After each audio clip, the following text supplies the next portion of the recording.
বন্ধুরা, আমি অন্বেষা রান্নাঘর থেকে আজকে একটা মিক্স ভেজিটেবল ভাজা রেসিপি নিয়ে চলে এসেছি, যার জন্য আমি আলু, ঢ্যাঁড়স, বেগুন ইউজ করছি। আপনাদের বাড়িতে যা যা সবজি থাকবে আপনারা দিতে পারেন।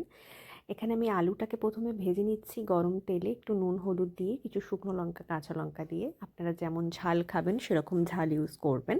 আর আলুটা একটু সেদ্ধ হতে টাইম লাগে বলে আগে আলুটা দিলাম, তারপর ঢ্যাঁড়সটা অ্যাড করছি। ঢ্যাঁড়সটা অ্যাড করে আমি একটু নুন দিয়ে দেবো আর ভালো করে ভাজতে থাকবো। আর আমি এদিকে জিরে, ধনে আর শুকনো লঙ্কা শুকনো কলায় ভেজে গুঁড়িয়ে রেখেছি, ওটা পরে দেবো ভাজার পর। আমি এখন 10 মিনিট চাপা দিয়ে রাখছি যাতে ভালোভাবে সবজিগুলো সেদ্ধ হয়ে যায়। এরপর আমি বেগুনটাও অ্যাড করে দিয়েছি আর হালকা হালকা করে ভেজে নিচ্ছি। আর আপনাদের এরকম মিক্সড ভেজিটেবল ভাজা কেমন লাগে আপনি জানাবেন। আপনি রুটির সাথেও খেতে পারেন, ডাল ভাতের সাথেও খেতে পারেন, খুব সুন্দর লাগে।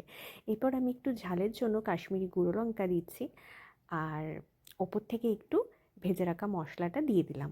ভালো করে নেড়ে ছেড়ে নিলেই আমার মিক্সড ভেজিটেবল ভাজাটা রেডি হয়ে যাবে। আপনাদের সম্পূর্ণ ভিডিওটা কেমন লাগলো আমাকে অবশ্যই লাইক, কমেন্ট, শেয়ার করে জানাবেন। Thank you for watching.